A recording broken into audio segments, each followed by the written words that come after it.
with daylight savings time, right? All right, so first things first, here on chapter 1, slide 7.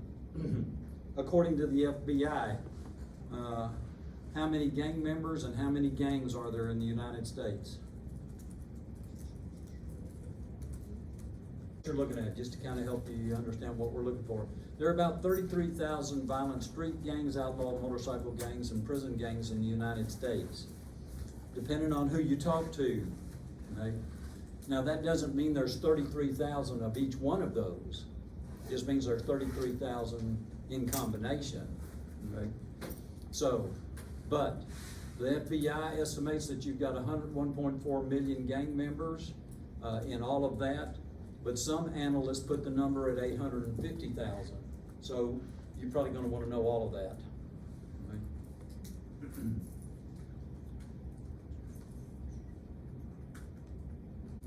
As we go through this, if I don't tell you a slide number, or if you've got any questions, please ask. Also from slide 7, according to the research conducted by Moore, 1991, females make up what percentage of gangs nationwide? In other words, female gang members, they make up what percentage of gangs nationwide?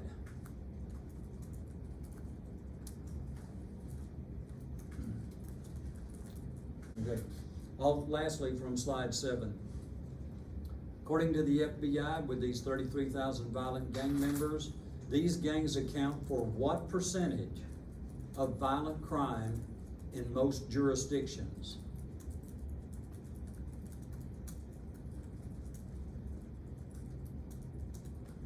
Slide 8, what's the primary reason for the formation of gangs? And that's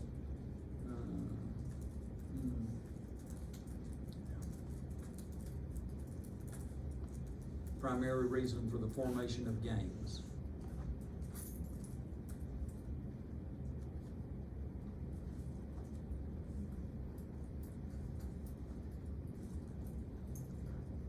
Here on slide 8 as well.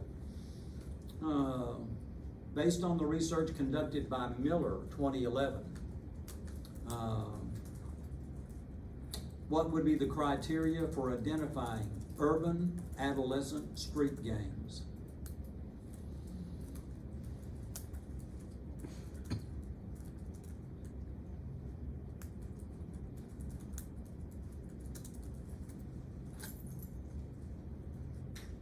And you're going to need to know the top 4.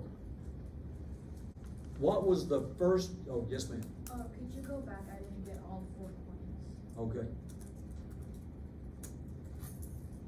Sir.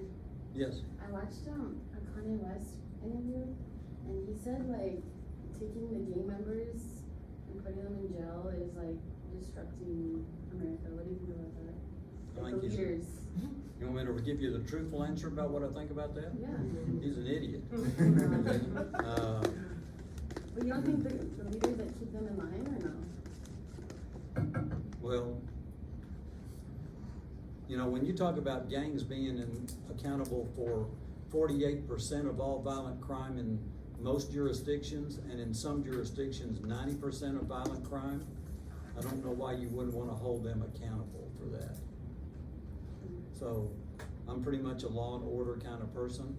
The mere fact that someone's a gang member is no excuse for that kind of violence, right? I've seen the kind of thing the Mexican Mafia can do to folks and what the Texas Syndicate can do to folks. It'd be hard to convince me that they don't deserve to go to prison if they're convicted of a crime. So, comments about, well, you know, if we pull that group out of society, it's disrupted. Gosh, I hope so. I hope it makes things better. But if you're going to ignore what they do, this would be my question to him. But if you're going to ignore what they do, then let's just ignore all of it. What about that equal protection clause, equal enforcement clause of the 14th Amendment? How can you justify letting some go and not everybody? So, yeah, that's hard to swallow. Okay, so does that I was kinda- just curious what you Oh, thought. okay, that's probably more answer than you wanted. Okay, all right, so we're good on slide 8? Okay. Here on slide, let me make sure I'm in the right place here. Yeah, this is slide 10. What was the first gang to be identified, at least as far as we know, the first gang to be identified that had an actual leadership and yeah, first acknowledged leadership? Which gang are we talking about?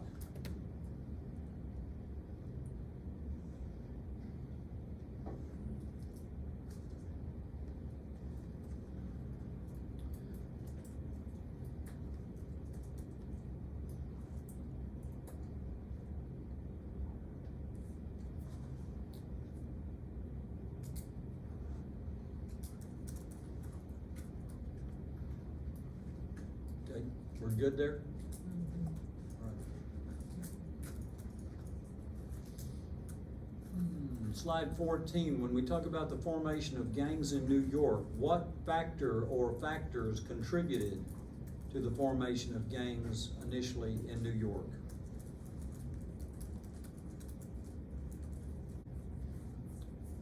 Okay. Also from slide 14, what's the name of the gang that grew out of the Order of the Star-Spangled Banner there in New York? The name of the gang that grew out of the Order of the Star-Spangled Banner in New York City. What's the name of that gang?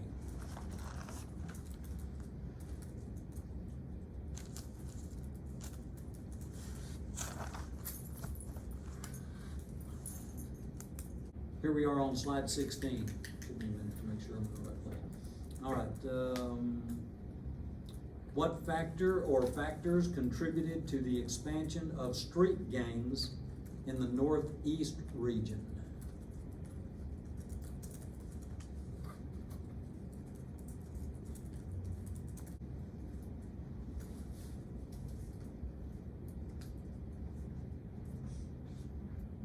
Okay. Also from slide 16, what was the first state among the first 6 states to report the existence of prison gangs?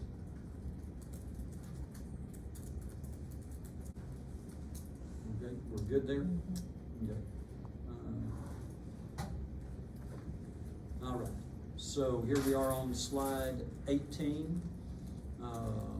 During the 1940s and 1950s, what 3 major black street gangs formed in Chicago?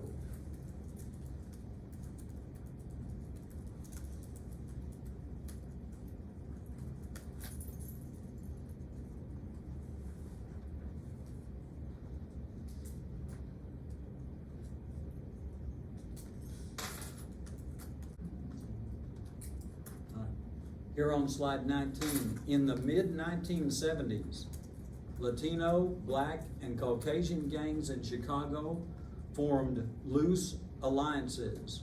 You'll have to know the names of those alliances that were formed.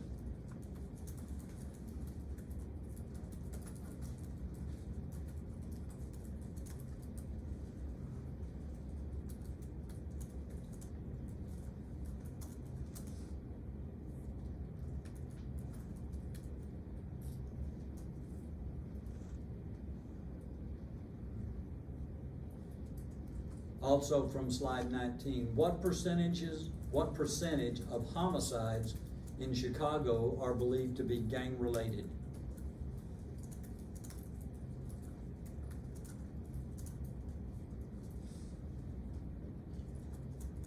Off of slide 21, what is marginalization?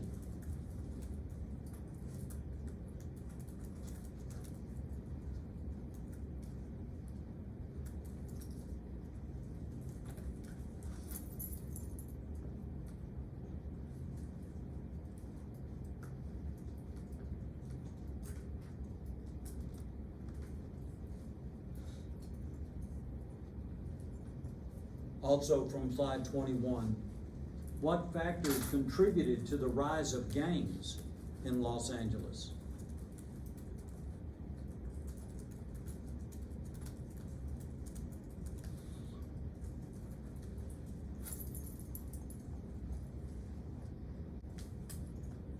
Slide 22. The development of Mexican-American gangs in Los Angeles was different from the development of gangs in New York and Chicago for what 3 reasons?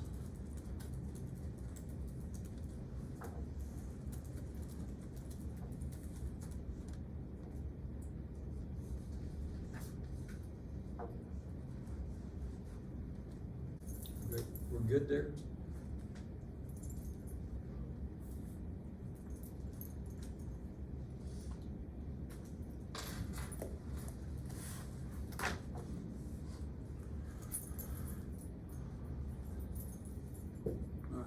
Here on slide 24, what was a key feature that brought about the formation of black gangs in Los Angeles? I'll repeat that for you. This is slide 24. What was a key feature or factor that brought about the formation of black gangs in Los Angeles? Questions there? Okay, we're good. All right. Also from slide 24, who was the real founder of the Crips?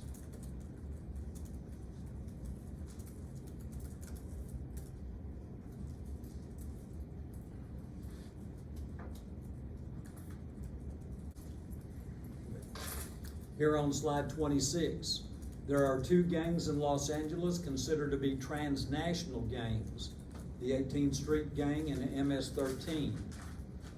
The question then is this, what are some of the characteristics of a transnational gang?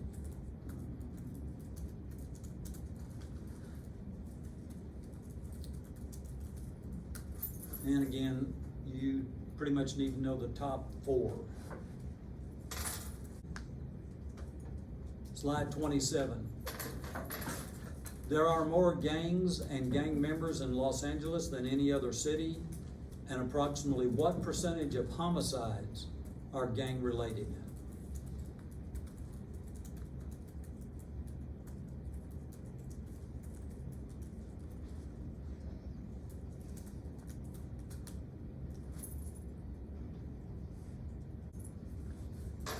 Slide 28. Gangs in the South emerged later than in other regions. There are 6 possible explanations for this. Let's see. You're going to need to know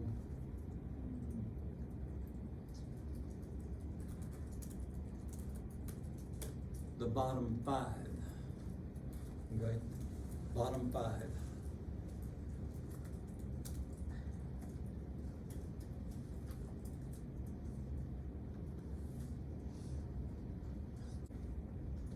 Slide 35, what's a security threat group?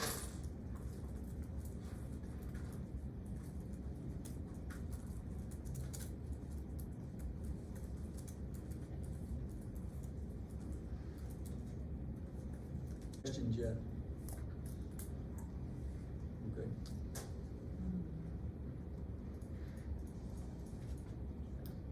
Slide 41, where can you find the definition of a gang in the Texas Penal Code?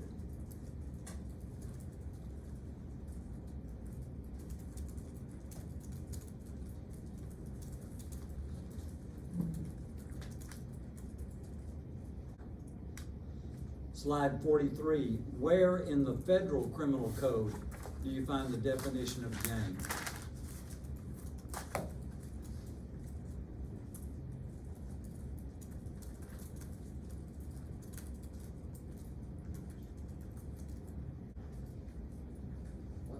Section number on the bottom. What's that? What's the section number on the bottom where the light's at? Oh, I'm sorry. That's Title 18, United States Code, Section 521A. Endless apologies about the window problem.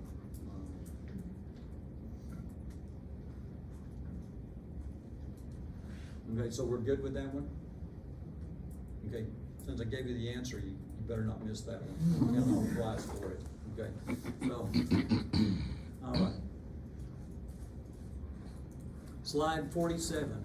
Classifying gangs can be based on which of the following criteria? So, let's see here.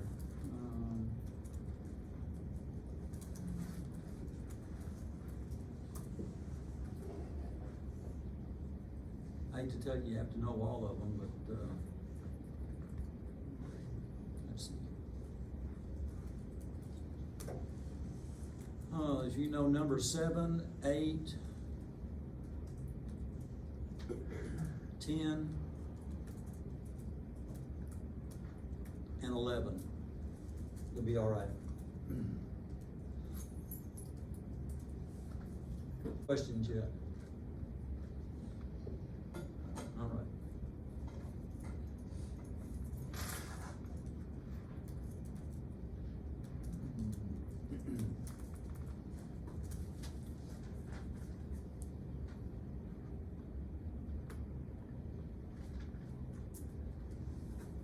Okay.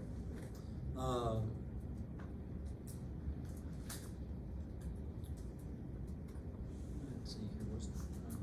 According to law enforcement reports and information provided by law enforcement, what percentage of gang members are Hispanic or Latino? What slide? Slide 56.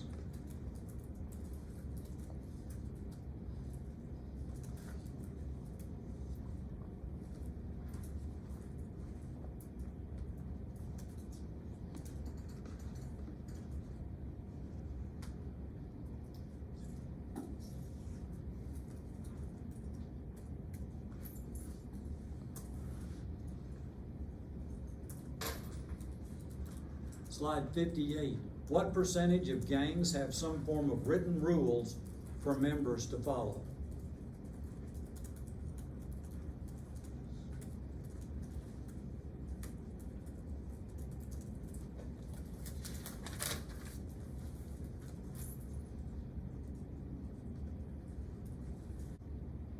Also from slide 58, what percentage of gang members were recruited by other gang members while the remainder sought out gang membership on their own?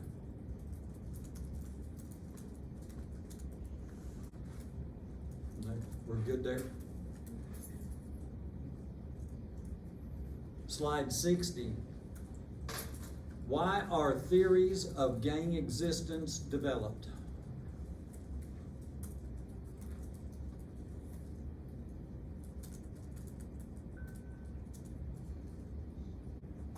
Okay. Slide 61.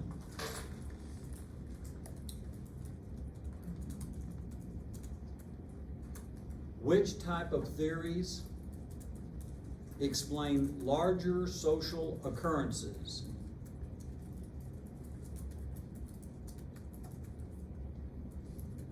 And can be used to explain group behavior? Slide 62. Which of those theories has been used to explain gang behavior in our society? So, I'll help you out with that.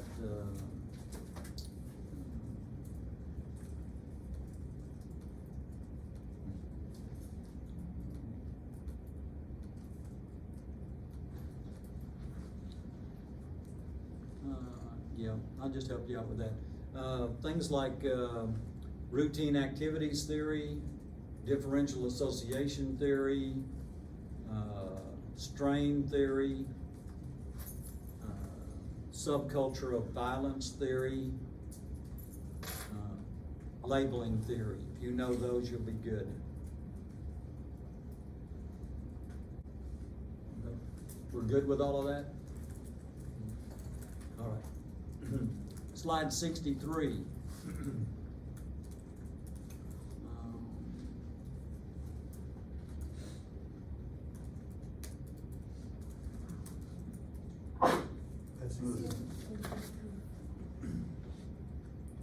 Which type of theories suggest that neighborhoods with a high percentage of deserted houses and apartments experience high rates of crime.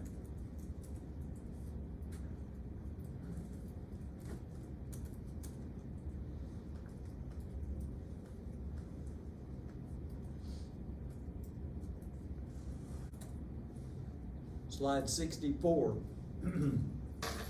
Which theory is one of a group of theories referred to as macro level or ecological theories?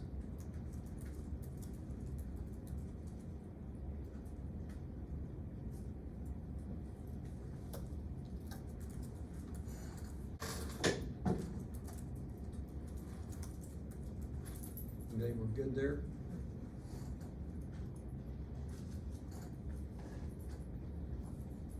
Okay, slide 68. Which theory has prevailed as an explanation for gangs and gang behavior for many years? Many years being almost 50.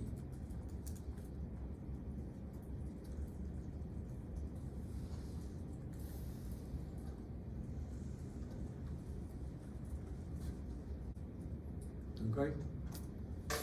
Slide 69. According to Shaw and McKay, what three factors account for gangs?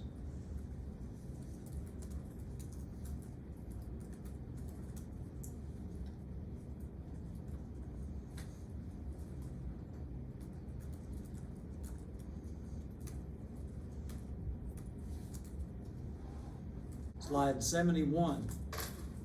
According to Robert Merton's strain theory, what mode of adaptation is most likely to be associated with crime?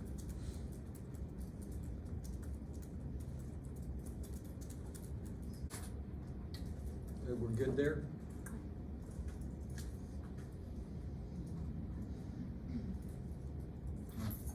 Slide 73.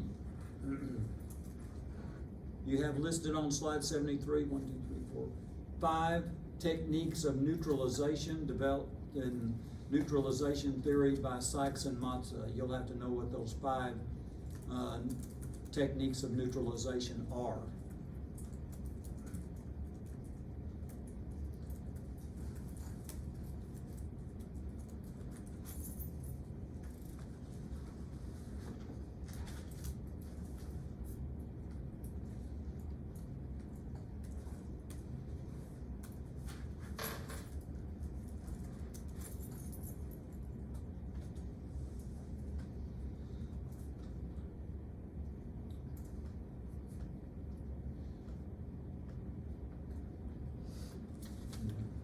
Any question about that one?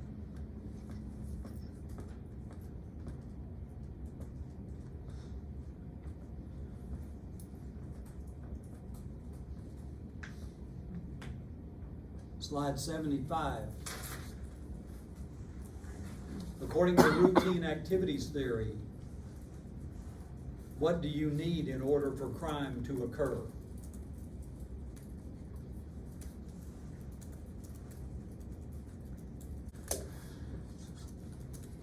We're good there?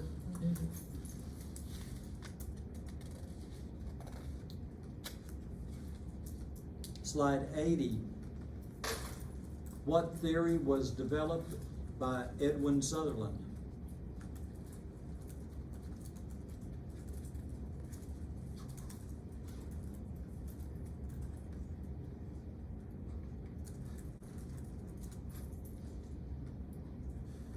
Slide 83. What type of theories focus on the individual and attempt to explain behavior on a case-by-case basis? Can I repeat that? Yes. This is slide 83. What type of theories attempt to explain criminal behavior on a case-by-case basis?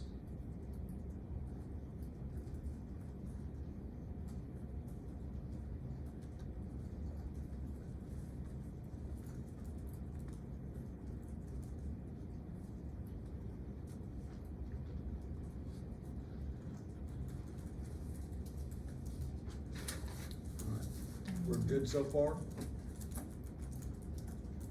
Okay.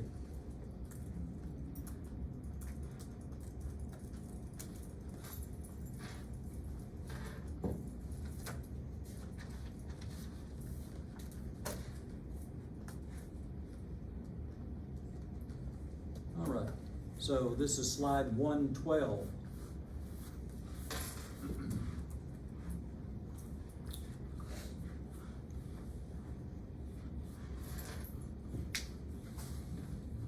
Early research related to females and gangs identified female as what type of individuals associated with gangs?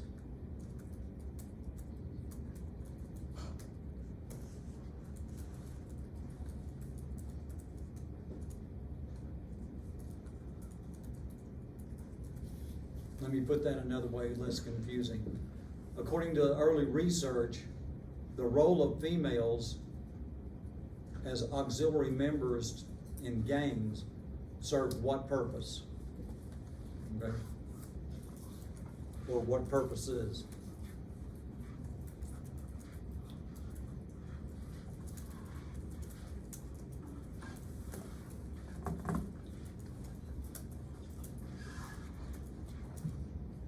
All right, any question about that one?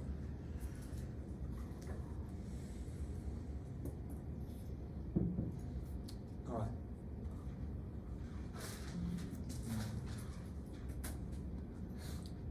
According to Thrasher, in his research with regard to gangs, what did he conclude about females and gang membership?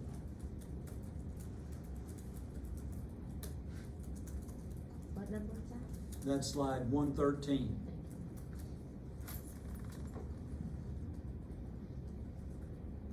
What was the question? Okay, the question is, what conclusion did Thrasher come to about females and their involvement in gangs? You said slide 113.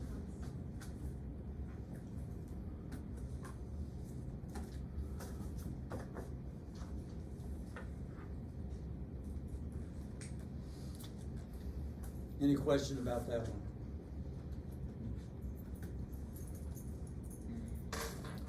Slide 117. When comparing female involvement in gangs and female involvement with non-gang peers, female involvement with gangs promotes what?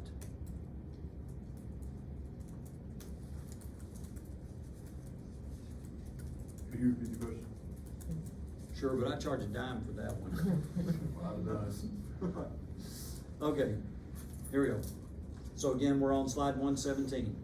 When comparing female involvement with in gangs and female involvement with non-gang peers, female involvement with gangs promotes what?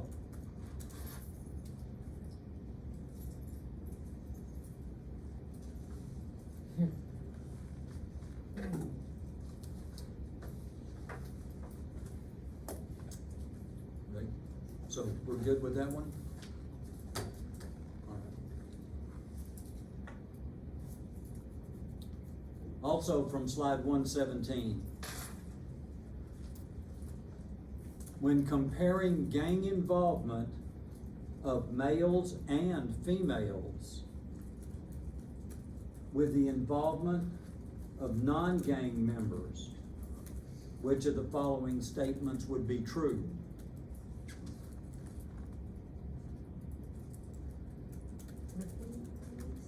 Okay, this again on slide 117. When comparing gang involvement of males and females with involvement with non-gang members, which of the following statements would be true?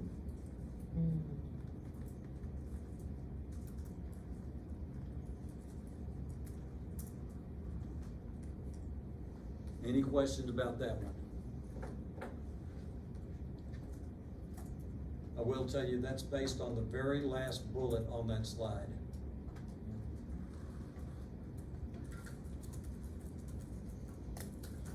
Okay, so are we good with that one?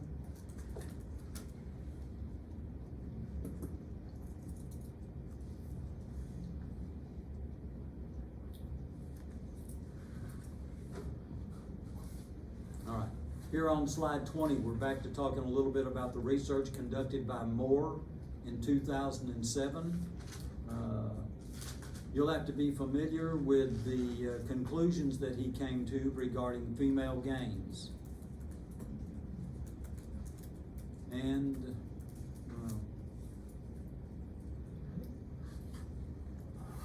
yeah, you kind of need to know all three.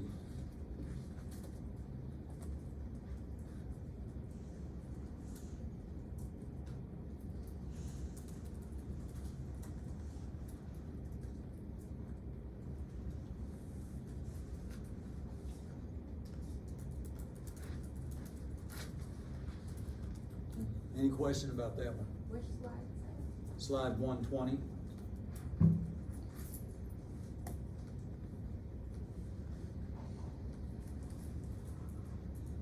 That's a,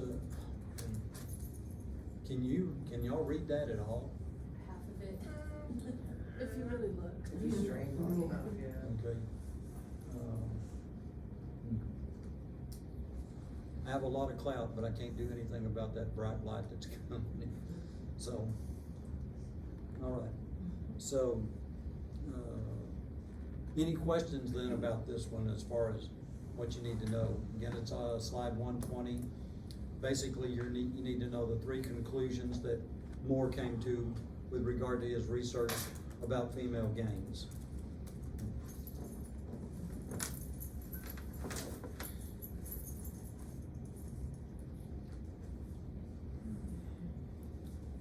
Slide 127.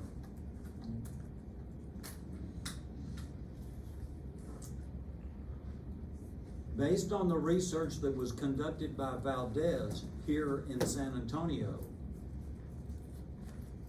what conclusions did he come to about female gang members? And you need to know the top three.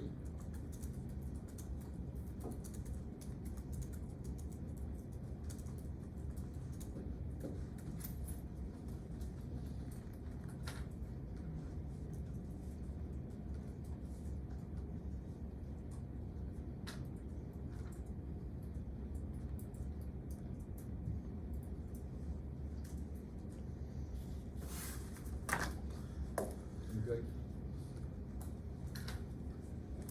So, questions about that one? So is it like the percentages that we need to know? Yes. Okay. Yep.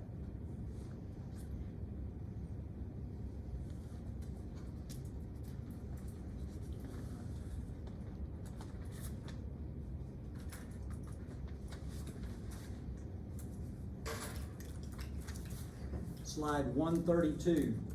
Okay. The growth of gang activity and the most rapid increase of gang activity are among what group?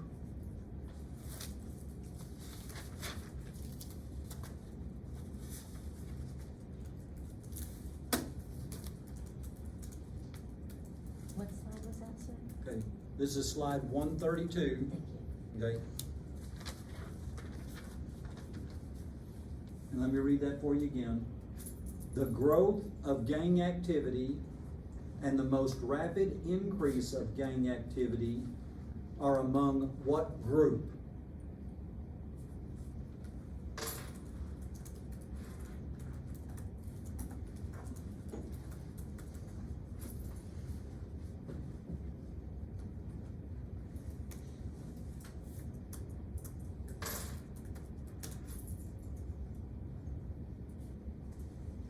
Okay, are we okay with that one? Okay.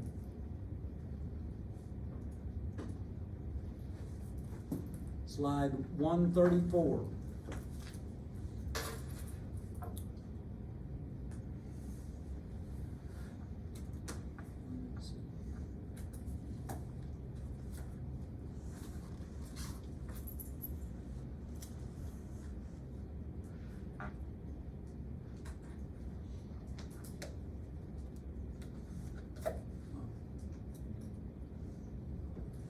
All right, so gang activity in Native American communities increased beginning in the 1990s, with nearly what percent of all tribal lands reporting gangs by the beginning of the 21st century?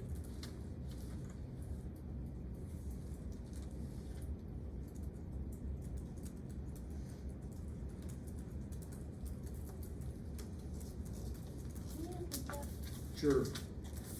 Gang activity in Native American communities began to increase in the 1990s, with nearly what percent of all tribal lands reporting gangs at the beginning or by the beginning of the 21st century?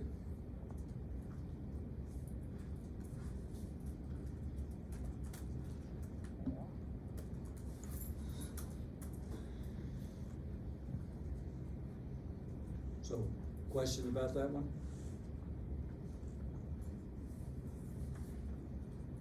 Okay.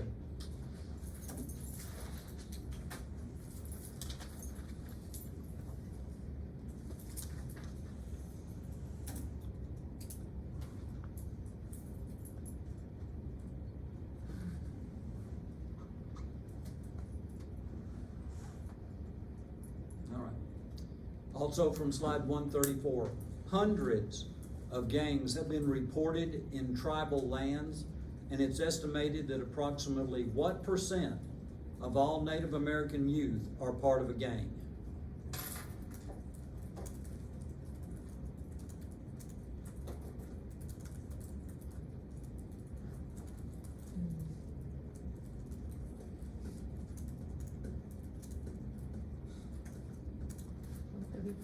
Yes, 134.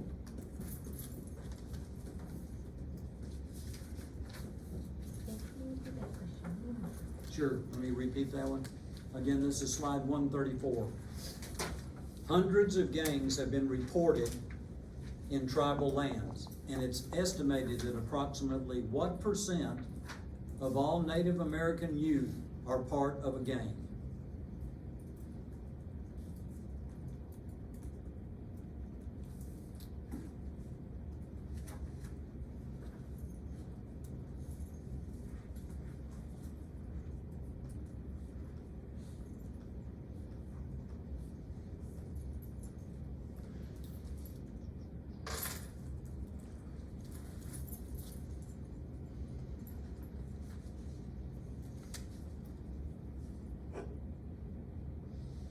And lastly, from slide 134, in what ways are Native American gangs similar to other gangs? Okay, let me repeat that. Slide 134, in what way are Native American gangs similar to other gangs?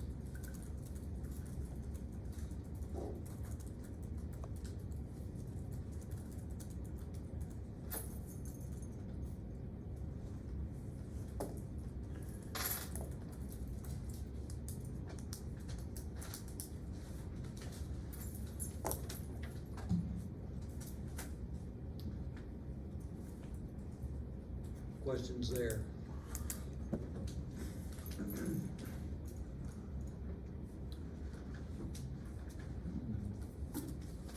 Slide 137. The onset of gang activity in tribal lands was a result of what factors?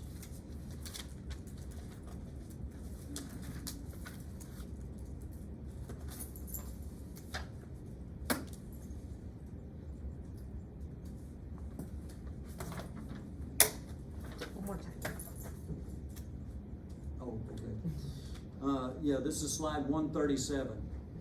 The onset of gang activity in tribal lands was related to what factors?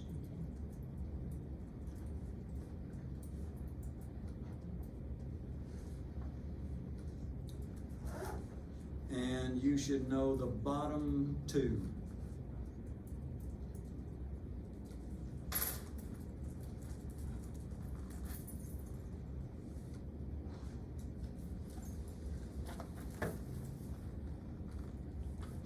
Any questions about that one? So just substance abuse and development of clustered housing? Yes, and that, there's a final statement there, a waning connection to Native American culture. So the ones you need to know are substance abuse and family dysfunction, that's one. Development of cluster housing, that's two. Waning connection to Native American culture, that's three. Right? So you should know all three of those.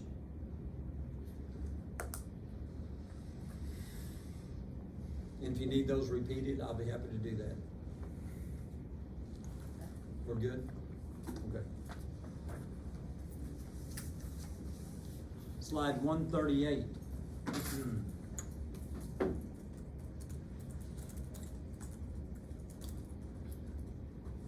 The majority of criminal offenses involving gangs from Indian country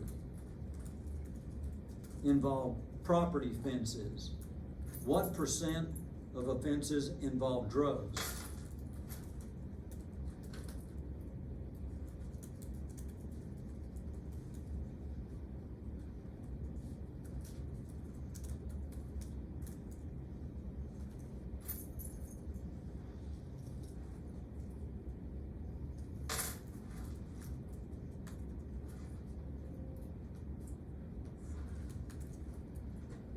Okay, good there?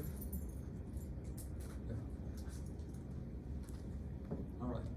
Slide 140. What characteristics did the National Gang Intelligence Center apply to most gangs in Indian country?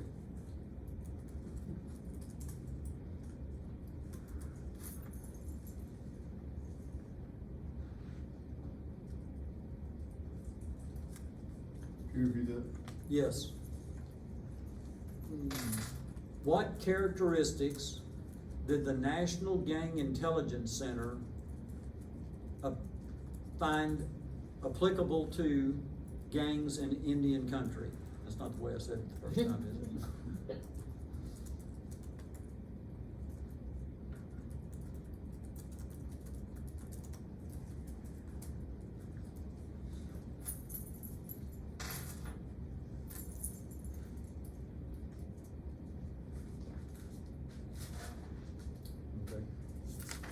We're okay there? We're about to reach a point where you can see that.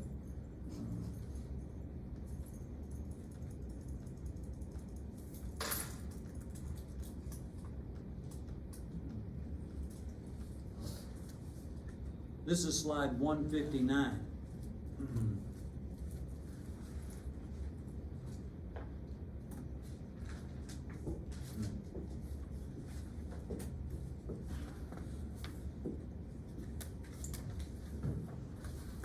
So here we are, slide 159. While the increase in gang presence indicated the need for police anti-gang units, what other factors contributed to the formation of specialized gang units?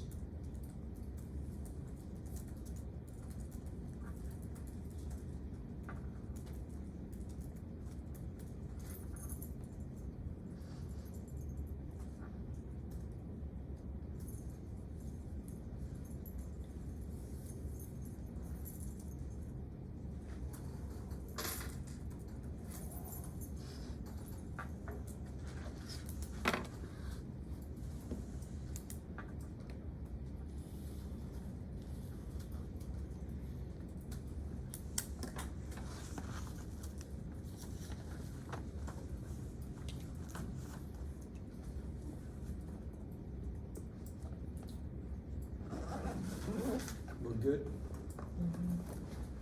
Slide 160.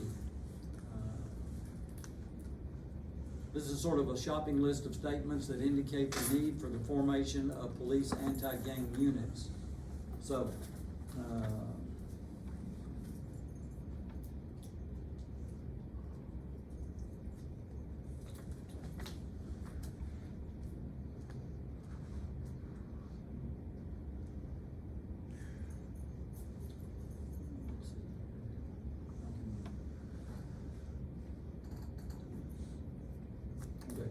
here off of slide 160, when we're talking about statements that are related to the formation of police anti-gang units, you need to know number 1 and number 3.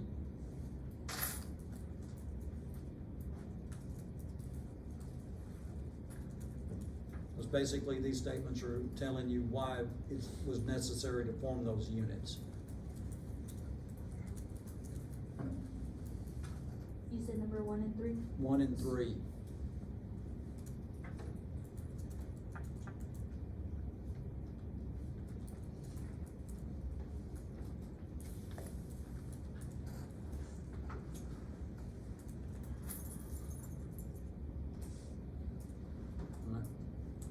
Slide 161, what are the characteristics of a successful police gang unit?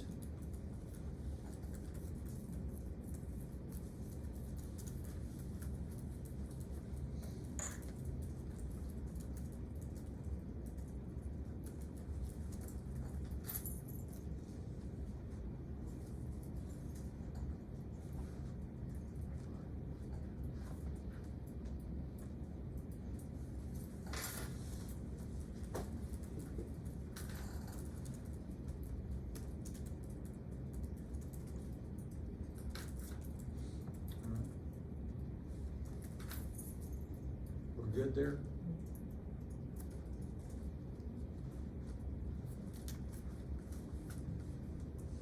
Oops.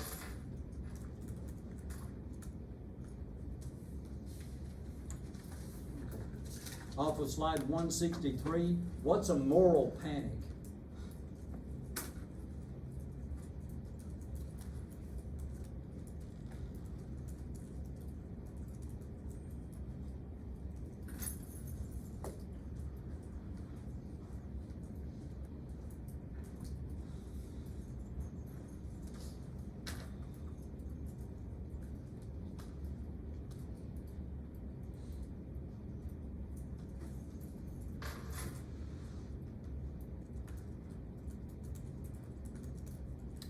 And slide 164.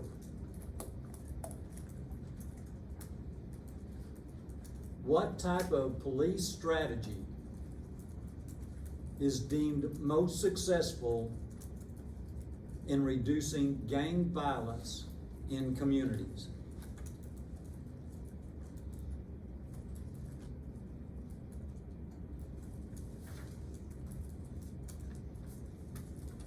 Can you repeat that one more time? Yes. What type of police strategy is considered to be the most successful in reducing gang violence in a community?